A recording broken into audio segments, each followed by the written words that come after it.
नमस्कार। आज हम कंप्यूटर के उस हिस्से के बारे में बात करने वाले हैं जो उसे या तो रॉकेट बना देता है या फिर कछुआ। जी हाँ, हम बात कर रहे हैं रैम की। और फिक्र मत कीजिए, हम इसे इतनी आसानी से समझेंगे कि सब कुछ एकदम क्लियर हो जाएगा। तो चलिए शुरू करते हैं। अरे ये तो हम सबके साथ होता है ना, जब कंप्यूटर इतना धीरे चलता है कि हर एक क्लिक के बाद बस इंतजार ही करना पड़ता है। अक्सर इस स्लो स्पीड के पीछे का असली कारण रैम ही होती है। अच्छा, रैम को समझने का सबसे आसान तरीका है एक कहानी, दो स्टडी टेबल्स की कहानी। सोचिए, आपके पास एक बहुत छोटी सी मेज है जिस पर एक बार में सिर्फ एक ही किताब रखी जा सकती है। अगर दूसरी किताब पढ़नी है तो पहली को वापस अलमारी में रखना पड़ेगा। कितना धीमा और थका देने वाला काम होगा ये, है ना? अब सोचिए कि आपके पास एक बड़ी खाली मेज है जिस पर आप एक साथ कई किताबें खोलकर रख सकते हैं। सब कुछ सामने और काम एकदम फटाफट। तो अब इस कहानी को अपने कंप्यूटर से जोड़कर देखते हैं। वो जो किताबों की अलमारी है ना, जहां आपकी सारी किताबें हमेशा के लिए रखी हैं, वो है आपके कंप्यूटर की हार्ड ड्राइव, आपका परमानेंट स्टोरेज। और वो स्टडी टेबल, वही तो है रैम। ये आपका टेम्परेरी वर्कस्पेस है, मतलब वो जगह जहां आप उन फाइलों को रखते हैं जिन पर आप अभी काम कर रहे हैं। कंप्यूटर हार्ड ड्राइव से प्रोग्राम्स को निकालकर रैम में रखता है ताकि उन पर तेजी से काम हो सके।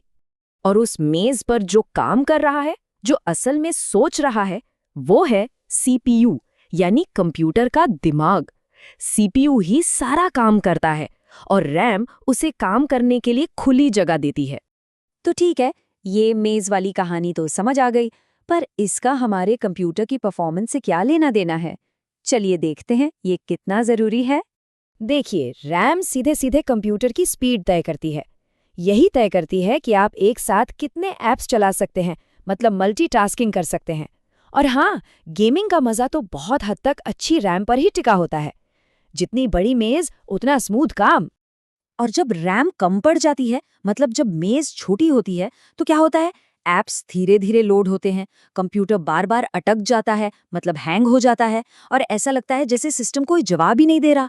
बिल्कुल वही धीमे दिन वाली फीलिंग, है ना? चलिए अब इसे एक रियल लाइफ एग्जाम्पल से समझते हैं कि रोज के काम में रैम का क्या रोल है। मान लीजिए आपने सबसे पहले अपना वेब ब्राउज़र खोला। इसने रैम में थोड़ी सी जगह ले ली। फिर आपने साथ में कोई वीडियो प्लेटफॉर्म भी चला लिया। अब रैम पर और लोड बढ़ गया।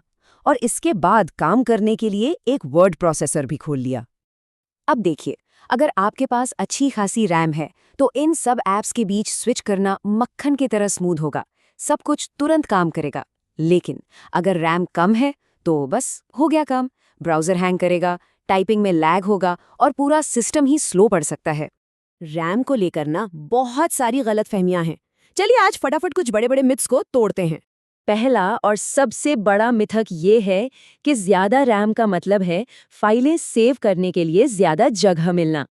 पर सच ये नहीं है। रैम आपकी हार्ड ड्राइव नहीं है। ये तो बस एक टेम्परेरी वर्किंग टेबल है। जैसे ही कंप्यूटर बंद होता है, इस टेबल पर रखा सारा डेटा गायब हो जाता है।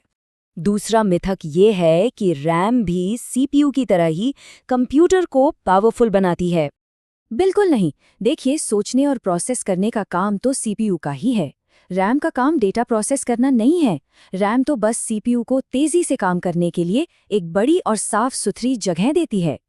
तीसरा मिथक, बस ज्यादा रैम लगा दो और कंप्यूटर रॉकेट बन जाएगा। ऐसा हमेशा सच नहीं होता। अगर आपका सीपीयू यानी प्रोसेसर ही धीमा है तो सिर्फ रैम बढ़ाने से कोई चमत्कार नहीं होगा। रैम काम करने की जगह को बेहतर बनाती है, काम करने वाले की अक्ल को नहीं। और आखिरी लेकिन सबसे जरूरी मिथक कि अगर अचानक लाइट चली जाए या कंप्यूटर बंद हो जाए तो रैम आपके काम को सेव कर लेगी। ये सबसे बड़ी गलतफहमी है। हमेशा याद रखिए, रैम टेम्पररी है। जैसे ही पावर ऑफ होती है, रैम में मौजूद सारा डेटा भी गायब हो जाता है। इसीलिए अपने काम को हार्ड ड्राइव पर सेव करना बहुत जरूरी है। तो इतनी सारी बातचीत के बाद इन सब बातों का निचोड़ क्या है? क्या है वो एक चीज जो हमें याद रखनी है? सिंपल है, रैम कंप्यूटर की वर्किंग मेमोरी है। मल्टीटास्किंग के लिए यह बहुत जरूरी है। कम रैम का मतलब है स्लो कंप्यूटर, और पावर बंद होते ही ये सब कुछ भूल जाती है। अगर आप सब कुछ भूल भी जाएं तो बस ये एक लाइन याद रखिए, रैम कंप्यूटर का वर्कस्पेस है, वर्कस्पेस जितना बड़ा होगा, काम उतना ही स्मूथ होगा। तो अब ये सोचने वाली बात है कि आपके कंप्यूटर का वर्कस्पेस कितना बड़ा है। इस पर सोचिएगा ज़रूर।